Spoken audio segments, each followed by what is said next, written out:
Hospitality Meets is brought to you by RotaCloud, the staff scheduling app for hospitality teams. RotaCloud lets you create and share rotas, record attendance, and manage your team's annual leave, all in less time than it takes to make a brew. It can also make life easier for your staff, allowing them to check their rotas, request holiday, and even pick up extra shifts, all through the RotaCloud mobile app. Start your 30-day free trial today by visiting rotacloud.com/Phil and find out how much easier managing your team can be. Welcome to Hospitality Meets with me, Phil Street, where each week we take a light-hearted look into the stories and individuals that make up the wonderful world of hospitality. Today's guest is Zoe Watts, Managing Director of Independent Contract Caterers, Bennett Hay. Coming up on today's show, Zoe demonstrates some Britishness. I'm just literally living by the weather forecast. Phil tells us his preferred party dress code. Lederhosen encouraged.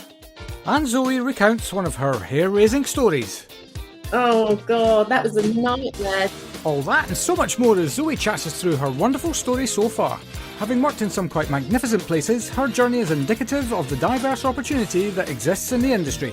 As always, if you're enjoying the show, please don't forget to give us a subscribe, a like and a share across your favourite social channels. Enjoy!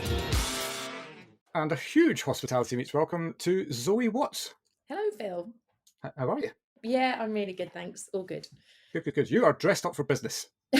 I know. I'm at home now, but I was in London today, and talk about habit. I literally got up really early, got on the 6:44 from my local station, and realised I had one meeting in London that I could have done online, but I went in. That's what I do now. I'm in pretty much 5 days a week, so Right. yeah, I am dressed. I'm not dressed for working from home today. No, absolutely. And here's me with my hoodie on, all relaxed, and it's coffee chat style podcast. If I was in a hoodie, but I'm not. So there. No, that's cool. So yeah, to tell the world what it is that you do. So I'm the managing director of Bennett Hay. We're a London-based workplace contract caterer. So we specialise in catering within some of the most amazing buildings in London. We look after catering and reception services. When we're growing, it's great. We're one of the last remaining independent contract caterers, and we call ourselves boutique, but we're getting towards 20 million turnover. So we're not quite the small caterer now. We've got 280 colleagues work for us across 38 contracts in London. Right. So yeah. Right. Excellent. Well, I'm sure we'll get on to talking about that in a bit more depth as we go through your journey. But let's just kick it off. Take us all the way back. How did you get into hospitality in the first place? Probably like the rest of us, by pure chance. I was always going to be a nurse. I think it's because my mum kind of told me I should be a nurse. My brother was going to be a banker and I was going to be a nurse. There's a sign of the times. And so I was geared up to go and, to do a degree in nursing. And there were two things that changed that. First of all, I was doing my Gold Duke of Edinburgh and I had to do voluntary work. And my voluntary work at age 16 was to go to the local hospital first thing on a Sunday morning and help out in a geriatric ward. Now, Right. At 16, sometimes, I'd been partying the night before. I didn't always feel 100% when I went into the hospital at 8 o'clock on a Sunday morning. And I soon realised that nursing was not for me. So Right. that was that. The second thing, equally as glamorous, I had a Saturday job at British Home Stores. Again, remember them. I'm showing my age. But I worked on menswear, and the BHS in Woking had an incredibly busy coffee shop. And they used to get absolutely hammered in this coffee shop. And then it would be, calling all the different departments to come and help clear tables. Well, everyone else, menswear, those who worked in lighting, in shoes, absolutely dreaded getting this call to go and help in the coffee shop. Whereas I bizarrely used to hope I would get to go and work in the coffee shop. And then I got transferred. So yeah, a really glamorous start to hospitality. But those two things made me realise that A, nursing wasn't for me, and B, hospitality, albeit maybe not in a BHS coffee shop, but I really liked going on pot wash.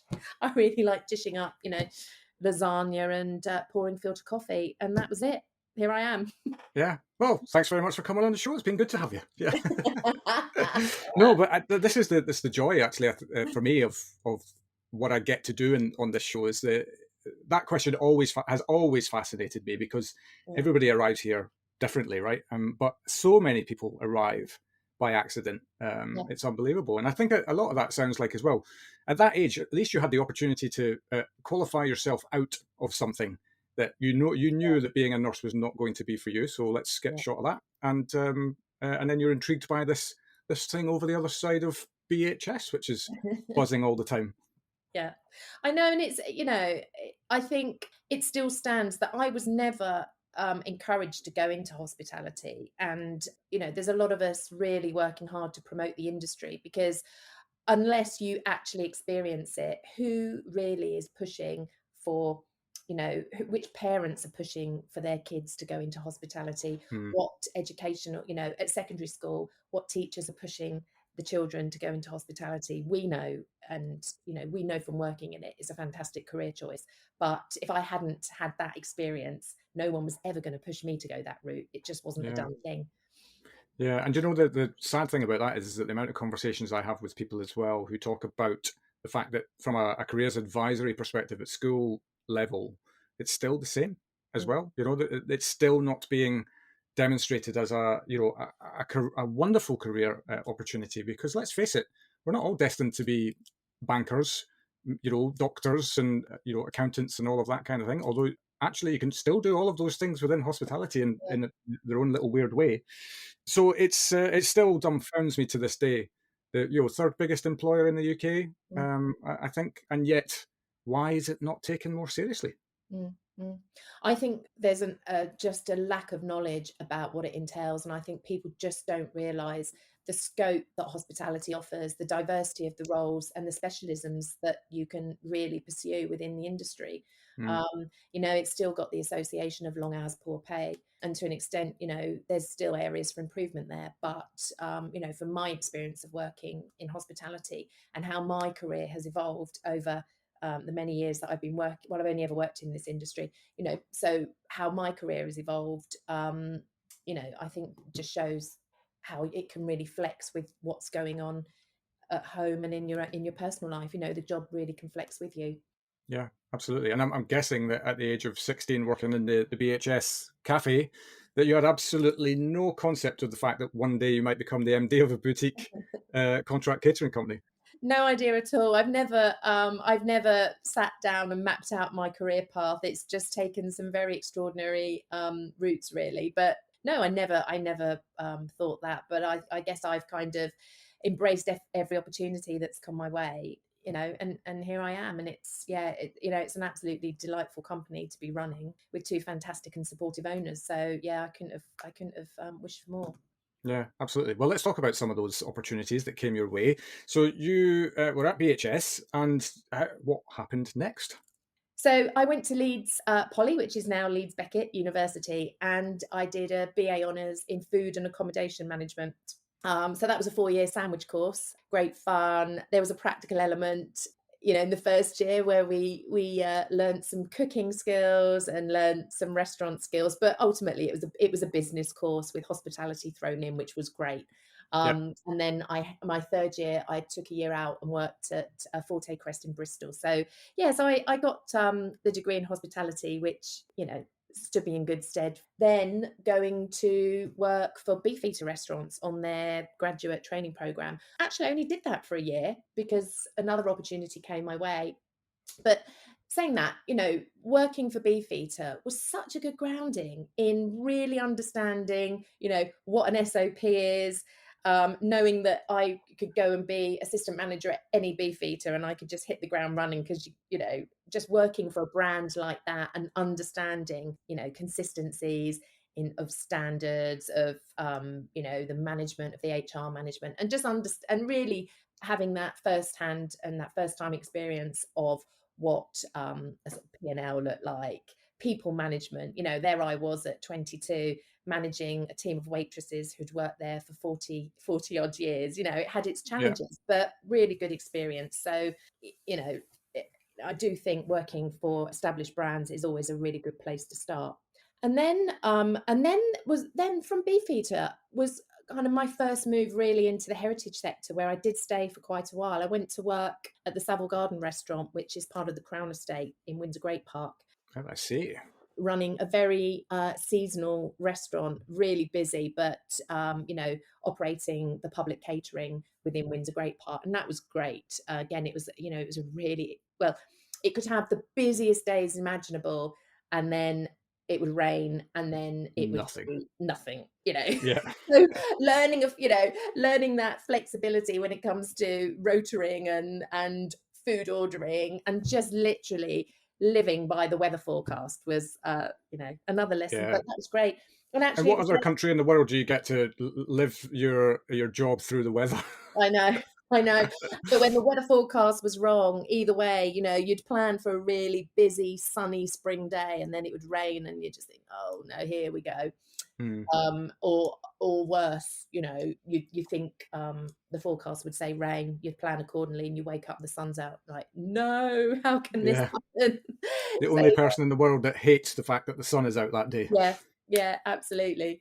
And then, so I was assistant manager there, and then got promoted to general manager. So I don't know what, I was 23, 24 when I got my first GM role, which was the scariest thing that it's probably the scariest point in my career, actually, that transition from assistant manager to general manager.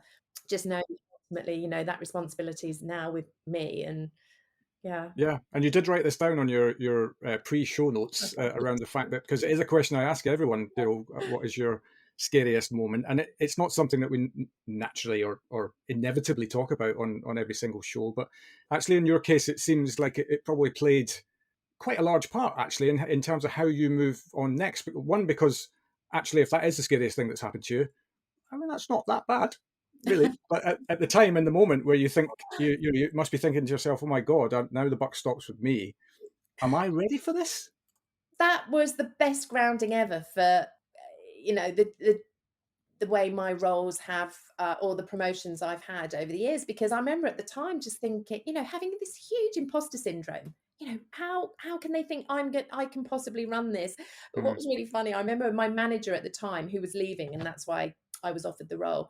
I had a bit of a meltdown with him, and I didn't get any sympathy at all. He literally just told me to pull myself together. I wouldn't have been offered it if they didn't think I could do it, and don't let the owners see that you're having any doubts. And that was it. I thought, okay, so that's probably one of the best talking tos I've ever had, because I thought, oh my God, yeah, I better just, let them see that I can absolutely do this. But imposter syndrome kicked in. And actually, to this day, when people say, oh, what was one of your most enjoyable roles? I think that was probably it, just because at some point there was this light bulb moment, and I thought, oh my God, I can actually do this. This is going quite well.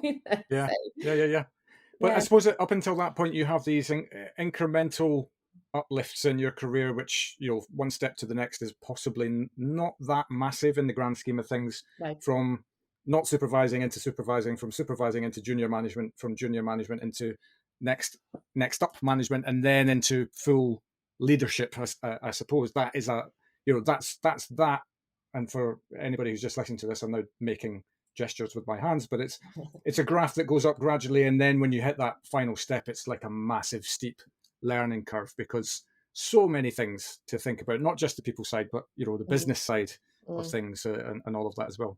And I think at the point, and it's not even when you get to MD, I think at the point that suddenly you are part of the leadership team, that's when it gets really exciting. And or that you work within a company like the size of our business, where actually it's not just the leadership team, it's the management team as well, that are invited to have a say in the direction the business takes. That's when it really gets exciting, when you realise that you do have a part to play in the direction, and you can, you do have a voice, and you get this oversight of the whole business, not just your department, which I've worked in a few larger companies, and you are you stay within that department, you're a little bit privy to what's going on, but that's generally just through internal comms, not actually being part of the bigger picture. But I think when you start to get that when you start to be invited to see that side of things, that is really when it does get exciting. Yeah, and as you kind of alluded to in that as well, is you're thinking to yourself, I'm not ready. Why is somebody giving me this? But again, something we've spoken about a lot on the show. Where do any of us get to without the people who see something in you that you don't see yourself, especially at that time of your career? And I think, yeah, when those people do see something in you that you don't necessarily see yourself, those people, I think we have to remind ourselves, those people are absolutely gunning for your success. Yeah. And, you know, they want to support you, they want to mentor you, and just ask, you know, or never, ever question yourself about asking for help, because they will want to be asked, especially if it is an owner of the business who clearly, you know, wants you to succeed. You know, no one wants anyone to fail, and just ask the questions. And that's, you know, I think advice I'd give to anyone. It's not a sign of weakness. That's a sign of strength to ask for help. And, you know, I've got Robin and Anthony, our owners, who I turn to a lot. You know, they mentor me amazingly, and it's brilliant. You know, I've only been in my new role a year. I've never been an MD before. So to have their experience, you know, why wouldn't I seize that opportunity to tap into their vast amount of knowledge, which is way more experience than I've got. So Yeah, and they absolutely. give it freely, and, you know, of course they're delighted to you know, support me. Yeah, well, ultimately your success is their success, right? I mean, Absolutely, that's, yeah. as you quite rightly say, that, you know, it's very rare that you'd ever come across a situation where somebody promotes somebody into a role to take them down. You know, they're trying to build you up. If they've promoted you into a role to take you down, that's quite horrible. Actually, I'm now going to try and rack my brains if I've ever heard of such a thing, which I don't think I have. But so it's a damn good point that, you know, you have to remember that. And I spent actually the first 5 years of my serious part of my career was on board cruise ships, and I got promoted every year without fail while I was there for 5 years. And each time I remember thinking to myself, what are you doing? Will you just give me a chance to learn this role? But everybody's like, no, I was like a little puppy dog. So everybody was just like, you know, throw whatever you can at Phil. I'm sure he'll adapt. And I didn't see it that way at the time. But now I kind of, you know, I have so much to owe these people that saw that thing in you that I just didn't see in myself.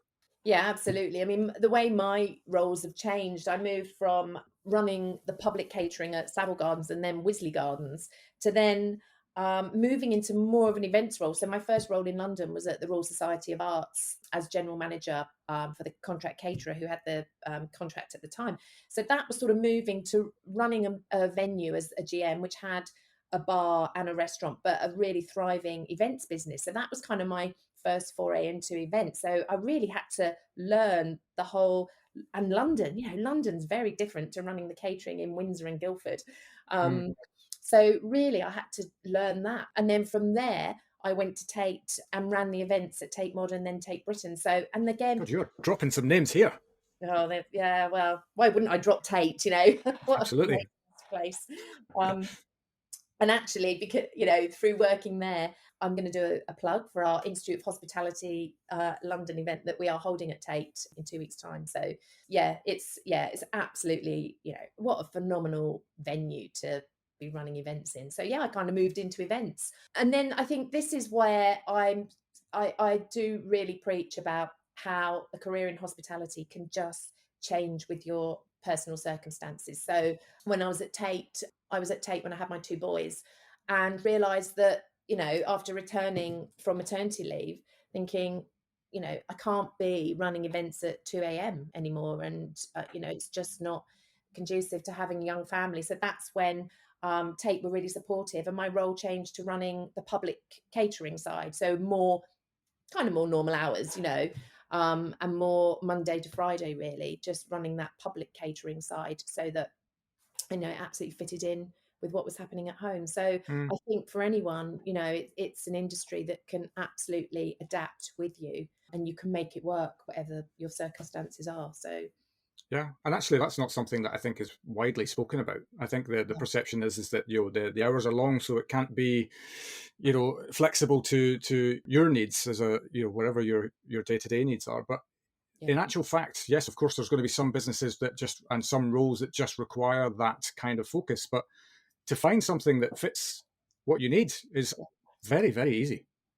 Oh, absolutely. I think, you know, the perception is that hospitality is 7 days a week, you know, ridiculously long hours. But the sector I now work in, contract catering, we specialise in workplace catering. So it's Monday to Friday. It's very rare that there's weekends. And that's why so many are drawn to our sector, because it's more sociable. Some people thrive on the 7-day week. And when I was younger, I absolutely loved working late nights. It didn't bother me working weekends. And it's a great, it's really good fun working in those environments and working and running those events. But, it just didn't work for me longer term. And somehow I just fell into contract catering in which hasn't been any different to how I've sort of fallen into all the other roles throughout my career, really. Yeah. I'd like to say I planned it all, but I didn't. No, but that in itself is just a wonderful part of the industry, isn't it? It's because there's so many parts to it that you, especially when you're starting out, you don't know all of the various different nooks and crannies that exist within the industry. And so one day somebody puts an opportunity in front of you that you've never considered before, and you think to yourself, well, this sounds interesting. Maybe I'll just give that a go and see where that takes me. And it is interesting. I think whatever your area of specialism, working with food and drink adds that added excitement to a role. So my niece has recently graduated with a degree in geography, and she's particularly interested in a career in CSR. And I was talking to her about how hospitality is crying out for CSR specialists to come in and look at every single element of their operation and put in ESG strategies. And I said, but it's really exciting because, you're looking at food production, food waste, you're working with suppliers. It's not, you're not just looking at, not that there's anything dull about, the dynamics of ESG within a office building, for example, but, working with food, you're working on CSR strategies, all the people that work within catering. I said, it's a really, really exciting industry to be delivering that CSR message. I said, she's also sort of thinking about marketing. I said, again, marketing within hospitality, you're marketing a really fantastic product. You're marketing food and drink. You can really go to town with the creativity, think of all different ways of marketing it. The social media, you can have some real fun with that. So every area of specialism, when you throw food and drink into the mix, who wouldn't love, there's so much to it. And even, if you're looking at a career in accounts, for example, in a business of our size, as an accountant or working in our accounts team, you literally see the full picture on accounts from start to finish. You absolutely see how a company is run in terms of its financials. You are overseeing every element, whether it's payroll, invoicing, management accounts. You're working with all the site managers. So you get the whole picture. You don't just get one, you're not just in one department within the accounts team overseeing a snapshot of the business. And that's, that's, I think, the beauty of it. It's just the joy of the industry is boundless in terms of where you can find it. If you're that way minded, I suppose, if you're geared up to finding the positivity and stuff, then you'll find it in spades in this industry. No, absolutely. Yeah. 5-star hospitality means having the right people in the right place at the right time, and that's exactly where RotaCloud can help. RotaCloud is the online platform that makes planning rotas, recording attendance, and managing annual leave easy. Its simple, drag-and-drop interface lets you create and share rotas with your team in minutes, while our built-in budgeting tools mean you'll know exactly how much you're spending on staffing before sending the rota out. RotaCloud also makes life easier for your staff, allowing them to check their rotas, request time off, and pick up extra shifts, all through the RotaCloud mobile app. Start your 30-day free trial today by visiting rotacloud.com/Phil and find out how much easier managing your team can be. So, Tate, then contract catering, as it were. How did that all come about, and what happened next?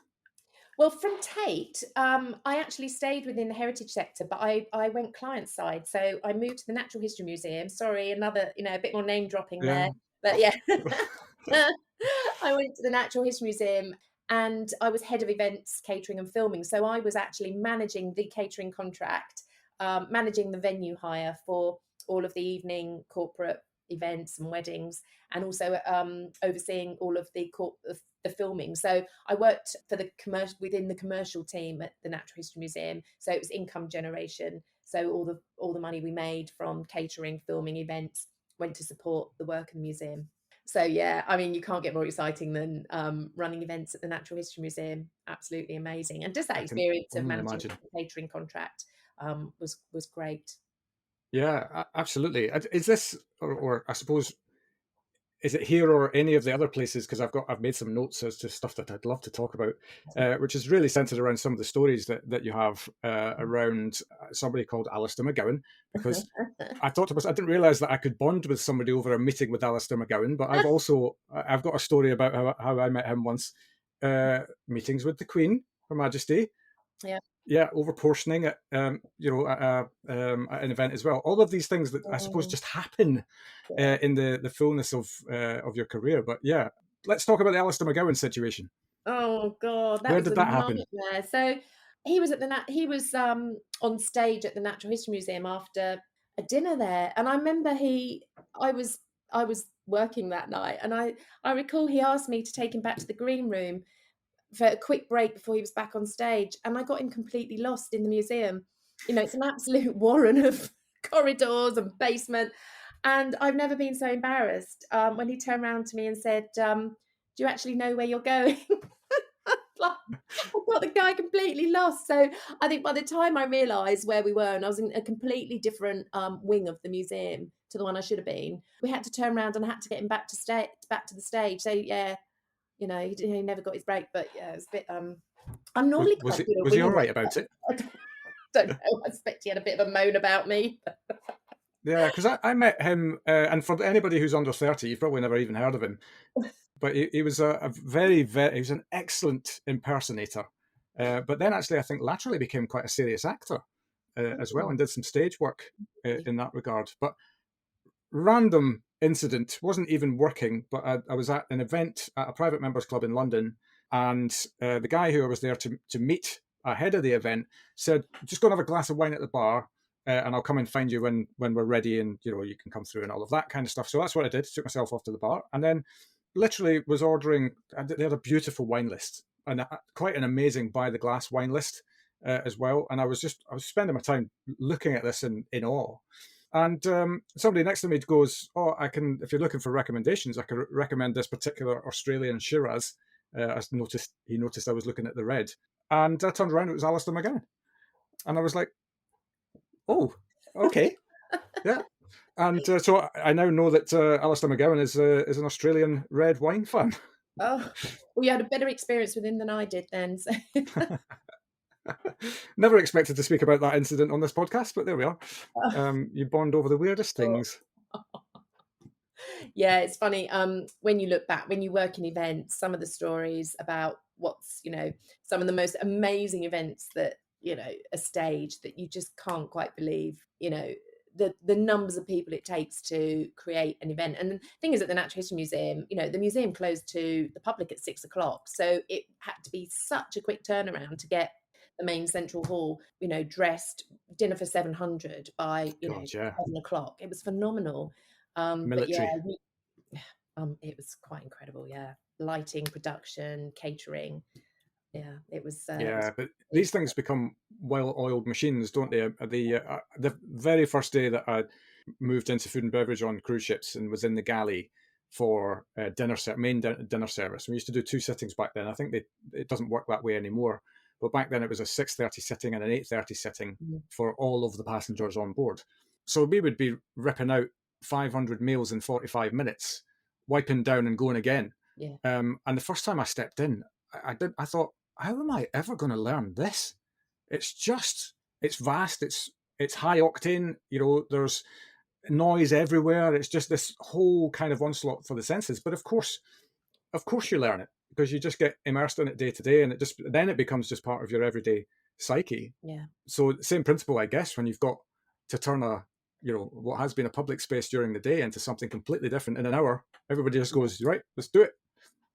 It's incredible, isn't it? I've always wanted to witness those huge events going out at Grosvenor House. The dinners. I don't know what the capacity is. It's like 1,200 or something. It's the largest banquet hall, isn't it? That's right. And yeah. I don't know how many different kitchens they have sending that food. So if anyone's listening from Grosvenor House, I'd love to just go and watch that. I'm fascinated with the machine that is that, that catering provision. Yeah, just to go and watch that. lucky friend of the show, if you're listening, Mr. Coggins, the managing director of Goodwood Estate, Entertainment and Hospitality. I was down at Goodwood for the Festival of Speed last year with my brother, and Andrew very, very kindly gave us a money can't buy, but nobody would want to see it unless you work in hospitality anyway, behind the scenes tour, and he showed us the big event tent that they had out for all the VIPs that are there through that week, and they were doing the major dinner that night. I forget the numbers, but I think it was around 1,000 people. Wow. And then you go behind the front bit into where all the meals are prepped. And actually, I was thinking to myself, I mean, yes, it was quite a long, vast space. They had different stations doing exactly the same things all the way down. But I remember thinking, it still doesn't feel that big. Mm-hmm. Like, in terms of how, if you've got 1,000 meals to get out, starter, main course, dessert, plus other little VIP bits, it was quite, I'm with you. I'm a bit of a geek when it comes to this sort of stuff. I'm a little bit obsessed with the inner workings of how stuff works. Yeah. Especially at that level. Yeah. No, absolutely. I think because events, when I moved to events, I was kind of self-taught. When I went to Tate from the Royal Society of Arts, I joined just before Tate Modern opened. So I kind of mobilised the events business. So I'd gone from working in a venue where the maximum capacity for a dinner was 120 to a venue where it was, multiple events on one night with a capacity of sort of 400, and obviously in a venue that wasn't a purpose-built events venue. So I was sort of self-taught. So I'm always really keen to see how it should be done, because we did it, and we did a good job. But is this how other people do it? I don't know. But but it's also how you learn as well, right? When you take things forward with you. And I've had conversations long before this podcast existed with people who, they manage a 5-star hotel in the middle of the countryside, and they, the pinnacle of 5-star country house retreats. And, they'll go on holiday to wherever they go on holiday, and they'll come back with something that they just saw in action and thought, well, that would be great if we could implement something like that here. And that's the wonderful evolution of hospitality, isn't it? Oh, absolutely. I mean, I'm sure so many of us have brought back ideas from holidays. I certainly do. Actually, I was in Berlin in December, and went to quite a few of the Christmas markets, but there was street food that I'd never seen before. So my entire, all my photos on my phone are just full of all these different food offers, food concepts that I think, this would absolutely work next December within our workplace restaurants. Let's do these German pop-ups. There's some incredible stuff. Yes, Lederhosen encouraged. Very trendy. It's very trendy, apparently. Yeah, absolutely. And get an Oompa Loompa band in, or whatever you call them. I'm not sure if that's the actual term, but anyway. Yeah, so there was an incident with the Queen. I mean, you can't go on a podcast and can you talk about this? Because do you get thrown in a jail somewhere?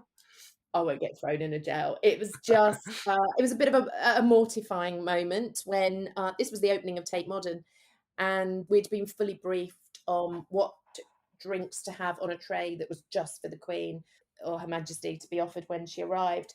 And I remember that we had a special briefing on royal protocol for all of the staff working that day. And we'd selected a waiter who was going to hold this tray because he was just amazing. He was just the loveliest, hardest working, the smiliest waiter. It just happened that he missed the briefing because I think I sent him off on an errand. So he missed the briefing. So he was holding the tray with her 3 different drinks choices on. And as she approached him, she said, "Oh, is this for me?" And he was lovely and polite, and he nodded and said, "Yes, Queen." Yes. And I'm thinking, oh no, am I going to get in trouble for that? But I'm sure she saw the funny side of it. I don't know. Wow, you have to think that she must see that. Like, nobody's perfect, right? And you can't go through all the people and events that she must go to and everybody doing the same. And actually, I have a story as well of myself doing something. Your encounter with the yes, Queen? It wasn't me holding the drinks, but when we launched the Aurora with P&O, a member of the royal family comes to launch the ship. And we had Princess Anne. And so the way that it worked is they do a tour of the ship through all the departments. She comes and says hello to some people, and then they go and do the ceremony, which is when they smash the champagne on the bow, or it didn't smash in our case. And we had the briefing, all the etiquette that we were taught, etc., all the things that you're not supposed to do. and all of that. And one of the things that you're not supposed to do is put your hand out to them to, to shake it, as it were. So I had this all in my head. And of course, what was the first thing I did as soon as she came? And people think to yourself, is he doing that because I was 22 years old at the time? Is he doing that just to be a pest? Yeah. Or and no, I genuinely, as soon as I did it, you're kind of all in then, aren't you? You've just got to go with it. You can't just, you got to go.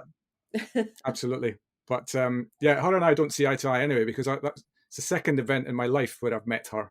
And the first time was when I was still at school on the island of Tyree, and she came over to open a facility for underprivileged kids that they had launched on the island.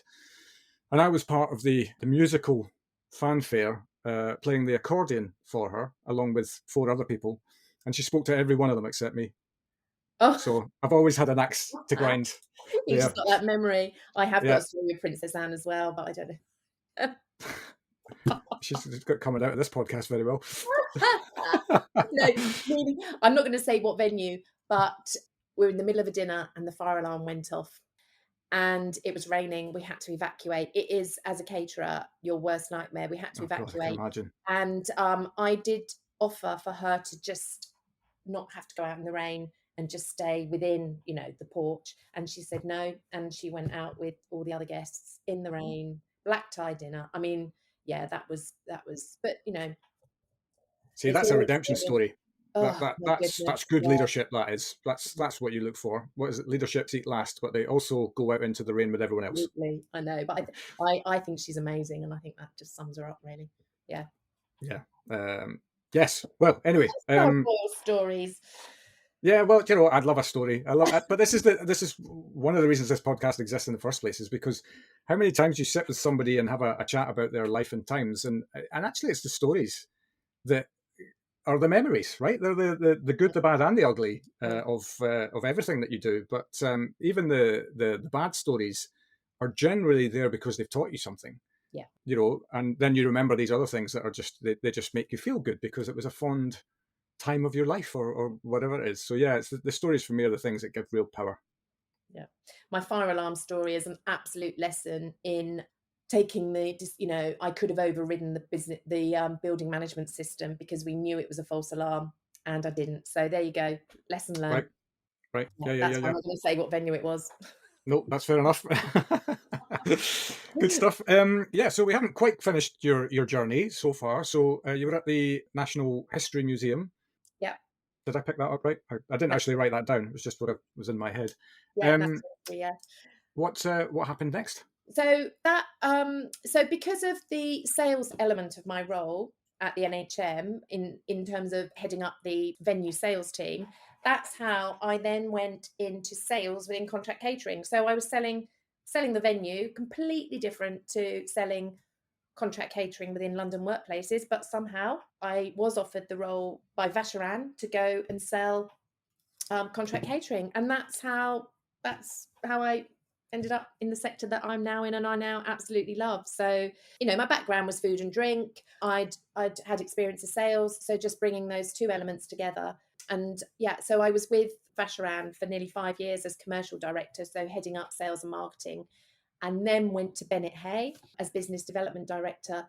And I was selling for Bennett Hay for 1.5 years when Robin and Anthony offered me the MD role. And actually, it's quite common for business development directors to move into the MD role. There's quite a few of the companies within our sector where the MDs have actually gone that route rather than directly from kind of operations director's role to MD. Yeah. I think to be a business development director, I would say that the majority of BDDs have come through their hospitality career in an operations role, and it's having that operational knowledge has enabled them to then sell the solution to clients. So it's not, I think, it's clearly quite a natural progression to go from sales into, managing the business. So it's the route I went. Was never planned, but then I don't think having spoken to you this afternoon, I think quite clearly it shows that I don't know that I ever really planned my career. It just happened. I just sort of,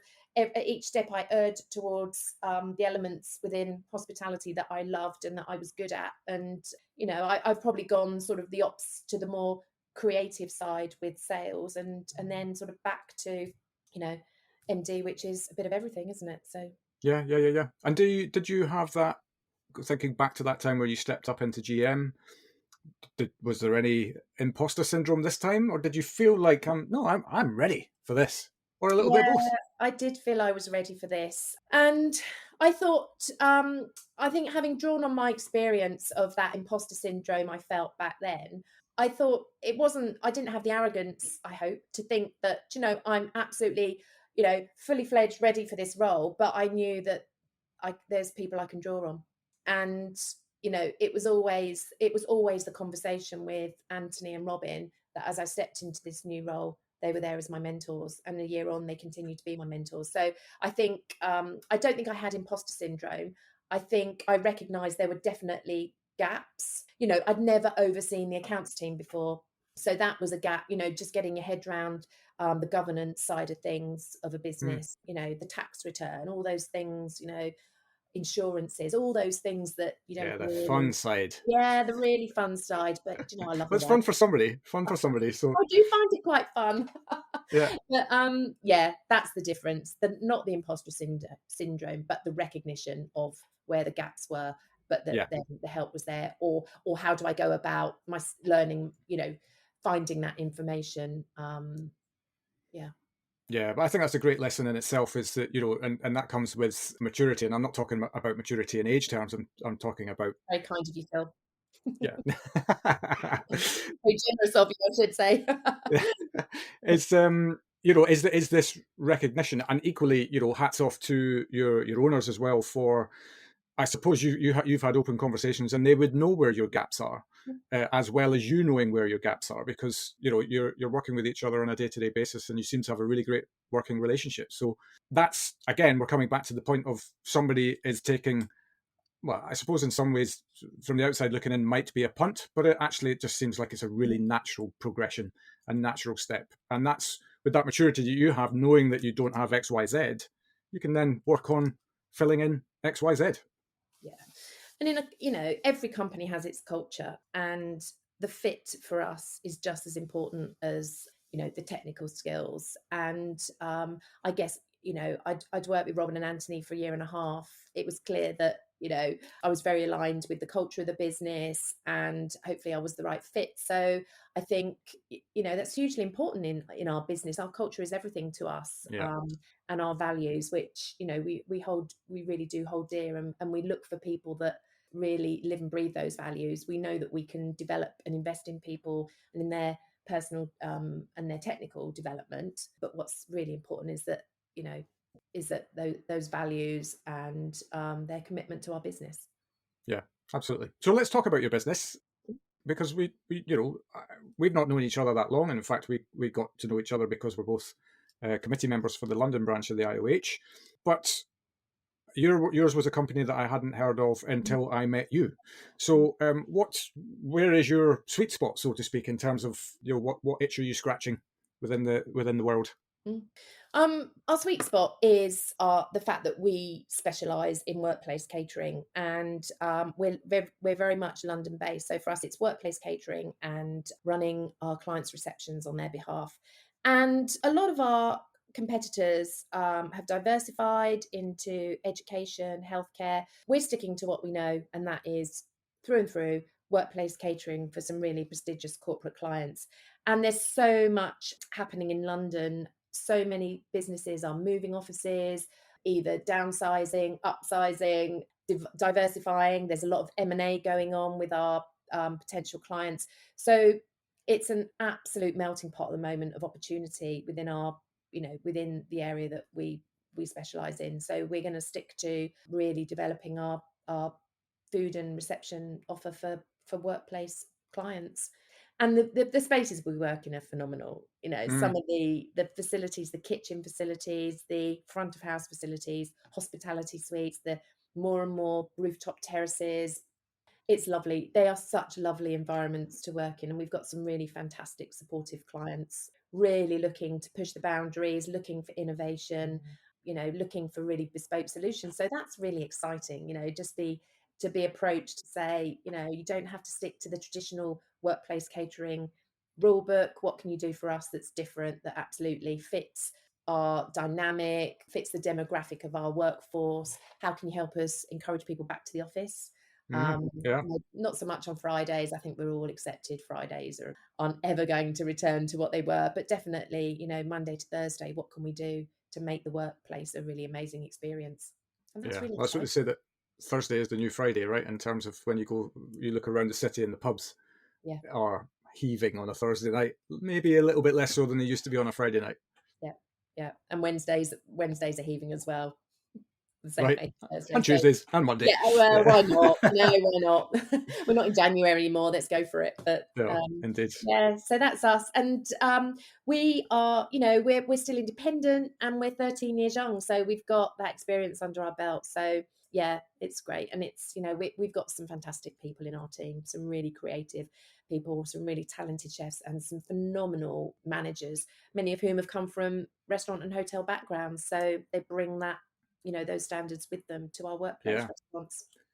Yeah, I mean, we were talking about this before we turned the microphone on, around the fact that it's almost one of hospitality's best kept secrets, I think, is that actually the standard of cuisine that you guys are producing within, lots of your contracts in various different ways is without question Michelin standard. I mean, I even saw that a little bit firsthand when I dipped my toe into contract catering myself 20 odd years ago, or whenever it was. And in the directors' dinners that we were doing for the company that we were working with, the standard of the food that was coming out was just exquisite. And so we probably don't talk about that enough as an industry. Or maybe you guys like being the best kept secret in hospitality. No, because we need to shout out about it more, because we really, we have the capacity to attract some really great staff. We've got a general manager, Ian, at one of our law firms. He came from a Michelin star restaurant background, and he took a leap of faith in joining the contract catering sector.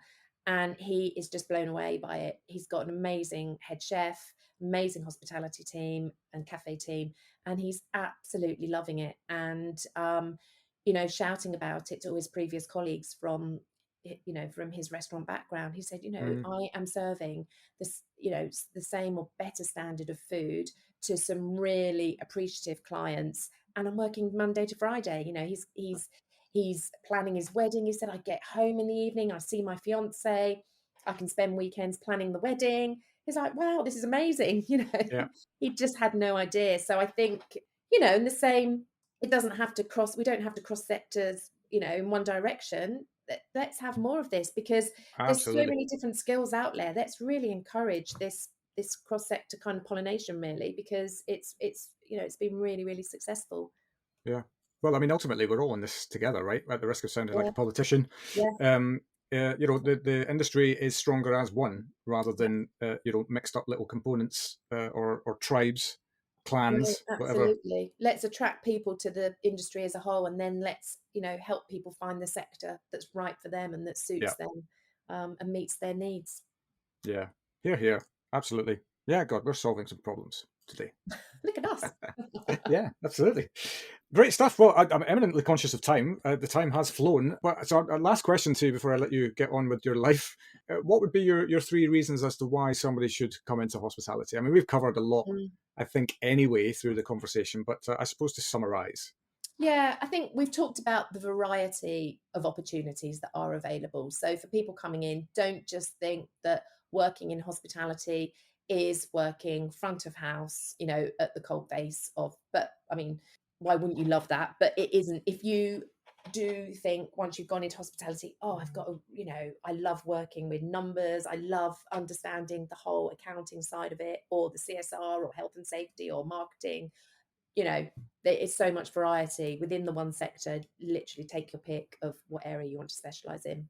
Secondly, I think the flexibility, how hospitality, how your career can absolutely shift and mould around what your needs are, whether that's part-time, full-time, the hours, the days, the nature of the work. There's a really flexible solution there. And I think thirdly is the people. Honestly, we are such a diverse industry, and the people you meet do become your friends for life, because you work hard together.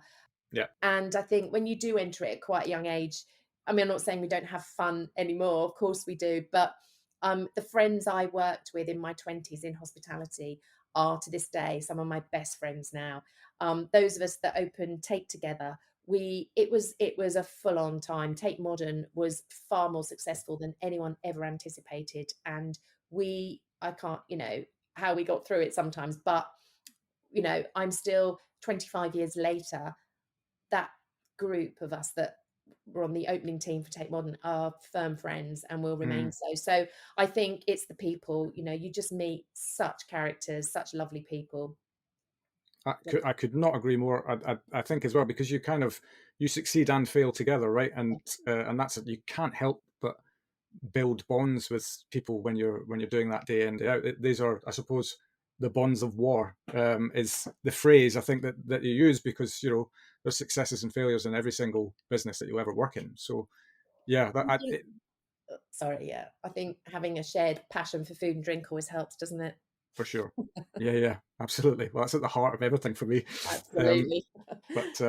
No, superb. If people want to reach out to you to chew the fat with you, learn about your business, or just generally reach out to you, what's the best method for them to do that? Yeah, drop me an email. I'm always happy to share that. It's zoe.watts@bennetthay.co.uk. Anyone thinking about joining hospitality, thinking about a shift in career within hospitality, I'm happy to chat to anyone. And if I can offer some advice, of course, please reach out. You're a legend. Zoe, thank you so much for your time. It's been great to learn a bit more about your story, and wish you guys all the very best with the year ahead and beyond. Brilliant. Thanks so much, Phil. No worries. Take care. And there we have it. A great journey from Zoe so far, with some cracking stories throughout, also highlighting how flexible this great industry can be to your personal needs. Something we haven't really spoken about on the show so far. We will, of course, be back next Wednesday with another wonderful story from hospitality. So until then, thanks so much for listening, and we'll see you next week.